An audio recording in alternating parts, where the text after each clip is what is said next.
So this week there is a climate change workshop going on here in Palau, and I'm here with Palau's interim climate change coordinator, Joe Aitaro. I'm sure all of you guys are familiar with this face. So, Joe, can you tell us what's going on today? I mean, there's a lot of people in there who are familiar with climate change, who are working with climate change in Palau. So, what's going on with this workshop?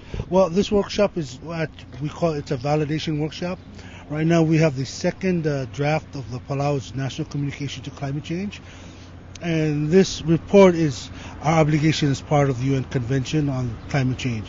And this report is looking at the greenhouse gas emissions and looking at the current snapshots of Palau, and then what is Palau trying to do to reduce our emissions as part of the global efforts on combating climate change.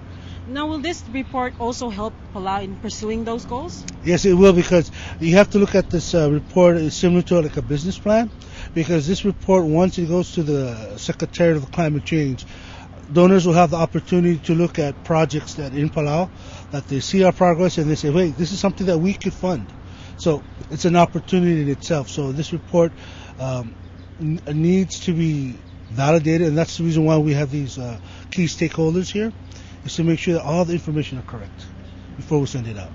Are there any challenges or any roadblocks you guys are facing as you're looking in the draft report right now? Our biggest problem right now is, number one, is the data. Because this report calls for some data that we don't have the capacity to perform, and similar to the data is actually the data collection.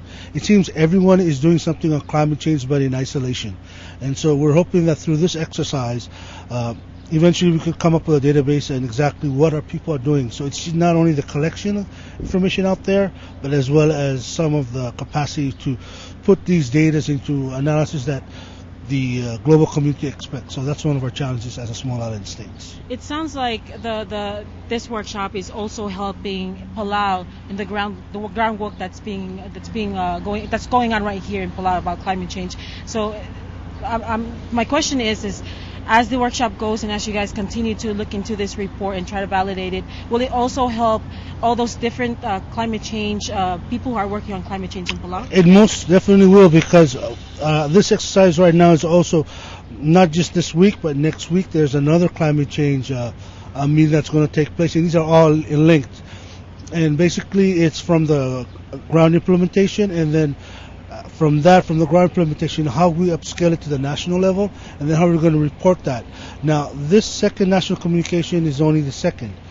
We produce this report, and then we have to produce the third national communication, which is dependent on the outcomes on this second national communication.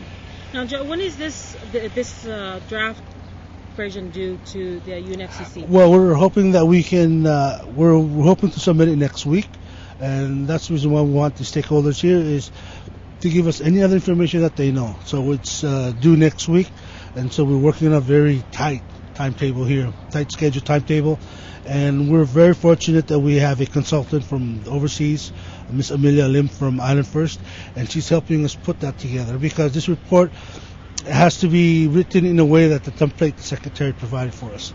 And so in this timetable, we're very fortunate for Ms. Amelia Lim to be here. Well, thank you very much, Joe, for that update on our obligation to the UNFCCC. Rolinda Jonathan for OTV News.